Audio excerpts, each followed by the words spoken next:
যিখন নতুন নিৰ্দেশনা আহিছে ইমিগ্ৰেশ্যন এণ্ড ফৰেনাৰ্ছ এক্সপালশ্যন অৰ্ডাৰ 2025 এইখন কাৰে এটা নতুন সংস্কৰণ 2014 চনৰ 31 ডিসেম্বৰ নাগৰিকত্ব সংশোধনী আইন মতে বিদেশী নাগৰিকত্ব দিয়াৰ তেওঁলোকৰ এটা ব্যৱস্থা আছিল অসমৰ বা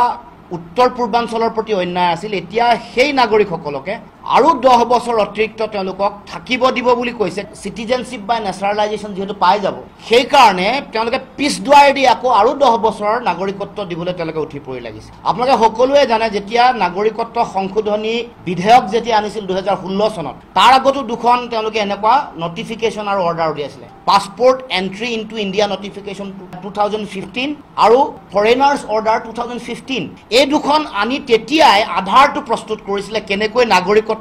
দিব পাৰে অসমক 2019 চনত কা বিৰোধী আন্দোলন যেতিয়া চলিছিল তেতিয়া স্পষ্টকৈ কৈছিল যে অবৈধ বিদেশীৰ বুজা অসমত জাপি দিয়াৰ যেটো বাট হেতু সৰ্বকালৰ কাৰণে মুকলি কৰি দিয়া হৈছে আৰু হেতুৱে বহিঃপ্ৰকাশ হ'ল যিখন আমাৰ নিৰ্দেশনা জাপি দিয়া হৈছে আমি অসমৰ ৰাইজৰ স্পষ্ট কথা অবৈধ বিদেশী নাগৰিকৰ সমস্যাৰ ভয়াবহতা ইয়াৰ পটভূমি আৰু অবৈধ বিদেশী নাগৰিকৰ আগ্ৰাসনে অসমৰ সমাজ সংস্কৃতি অসমৰ অৰ্থনীতি আমাৰ মাটি ভেটি আৰু ৰাজনৈতিক অধিকাৰৰ ওপৰত কৰা যেটো ভয়াবহ প্ৰভাৱ হেতু দেশৰ কোনো ৰাজ্য আৰু কোনো প্ৰান্তৰ লগত একে নহয় ৰাজস্থানৰ নিচিনা ৰাজ্যত 10,000 পাৰ্চী মানুহক আজিলৈকে তেওঁলোকে নাগৰিকত্ব দিয়া নাই অথচ আমাৰ অসমত 71 চনলৈকে সমগ্ৰ ভাৰতবৰ্ষৰ হৈ মানৱীয়তাৰ দৃষ্টিভংগীৰে তাৰ লগে লগে আন্তঃৰাষ্ট্ৰীয় চুক্তিৰ দায়বদ্ধতাৰ ওপৰত ভিত্তি কৰি অসমে অবৈধ বিদেশীৰ বুজা ল'ব লগা হ'ল কিন্তু তাৰ পাছত এগৰাকীও বিদেশীৰ বুজা অসমৰ জনগণে ল'ব নোৱাৰে আৰু সেই কাৰণে আমি আগৰ পৰা কৈ আহিছো কা আমি আগতেও মনা নাছিলো আজিও মনা নাই ভৱিষ্যতেও নামানো আৰু এই যে বিদেশী নাগৰিক দিয়াৰ তেওঁলোকৰ ষড়যন্ত্ৰ এই ষড়যন্ত্ৰ বন্ধ হ'ব লাগিব অসমৰ মুখ্যমন্ত্ৰীয়ে কৈছে যে কেৱল মাত্ৰ 12 গৰাকী মানুহে আবেদন কৰিছে 3 গৰাকীক নাগৰিকত্ব দিছে অসমৰ মুখ্যমন্ত্ৰীলে প্ৰশ্ন 19 লাখ ৰাষ্ট্ৰীয় নাগৰিক পঞ্জীত নাম কটা মানুহৰ কি হ'ল সেই প্ৰশ্নৰ উত্তৰ দিব লাগিব আজি এই কা আইন আৰু এই নিৰ্দেশনাৰ যোগেদি তেওঁলোকে নাগৰিকত্ব পাব এই বাট মুকলি কৰিবলৈকে তেওঁলোকে কা আইনখন আনিছে এই বাট মুকলি কৰিবলৈকে তেওঁলোকে এখন নিৰ্দেশনা তেওঁলোকে জাৰি কৰিছে আৰু মুখ্যমন্ত্ৰীৰ সতীৰ্থ মন্ত্ৰী ৰঞ্জিত দাসে কৈছে 94,477 গৰাকী ডি ভোটাৰ নাগৰিকত্ব পাব মুখ্যমন্ত্ৰীয়ে কৈ থকা 12 গৰাকী আবেদন কৰিছে আৰু 3 গৰাকীয়ে নাগৰিকত্ব পাইছে এটো এটা গুকাত মিছা কথা 19 লাখ বিদেশী যেতিয়া ৰাষ্ট্ৰীয় নাগৰিক পঞ্জীত ওলালে তেতিয়া মুখ্যমন্ত্ৰীয়ে কি ক'লে এই যিখন ৰাষ্ট্ৰীয় নাগৰিক পঞ্জী এখন ত্ৰুটিপূৰ্ণ এখন ইৰৰ আছে আৰু ইৰৰ ফ্ৰী কৰিবৰ কাৰণে ত্ৰুটি মুক্ত কৰিবৰ কাৰণে ৰিভিউ পিটিশন এখন তেওঁলোকে দিব তেওঁলোকে শপতনামা দিব ৰিভিউ কৰিবৰ কাৰণে কিন্তু মনত ৰাখিব আজি কুপতিলৈকে কেন্দ্ৰীয়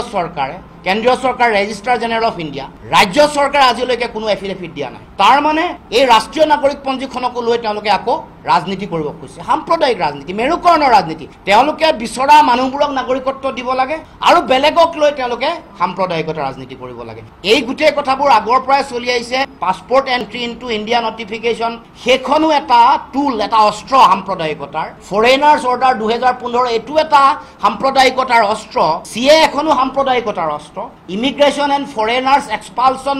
অৰ্ডাৰ 2025 সাম্প্ৰদায়িকতাৰ অস্ত্ৰ কাৰণ বিহাৰৰ নিৰ্বাচন আহি আছে বিহাৰৰ নিৰ্বাচনত এবাৰ নেপাল আৰু ভূটানটো লগাই দিছে কাৰণ বিহাৰলে নেপালৰ পৰা যেহেতু মানুহ আহে সেই কাৰণে এবাৰ এখন অৰ্ডাৰত তেওঁলোকে ভূটান আৰু নেপাল লগাই দিছে আপোনালোকে চাব তাৰ মানে লক্ষ্য বিহাৰৰ নিৰ্বাচন লক্ষ্য অহা বছৰ পশ্চিমবংগ নিৰ্বাচন হ'ব অসমৰ ওচৰে পাজৰে এই নিৰ্বাচনৰ আগে আগে আকৌ হিন্দু মুছলমানৰ ৰাজনীতি কৰি নিৰ্বাচনৰ বৈতৰণি পাৰ হ'ব লাগে আটাইতকৈ গুৰুত্বপূৰ্ণ 40তকৈ বেছি এমপি থকা দুইখন ৰাজ্য বিহাৰ আৰু পশ্চিমবংগ এই দুইখনত লক্ষ্য স্থিৰ কৰি লৈছে তাৰ পিছত অসমটো আছে অসমক তেওঁলোকে ডাষ্টবিন চৰণীয়া পথাৰ বিদেশীৰ গিনিপিক সজাই মানে এটা পৰীক্ষাগাৰ বিদেশীক লৈ সম্পৰীক্ষা কৰি থাকিব আৰু তেওঁলোকৰ নিৰ্বাচনৰ লক্ষ্যটো বিহাৰ আৰু পশ্চিমবংগ তেওঁলোকে পূৰণ কৰিব গতিকে আমি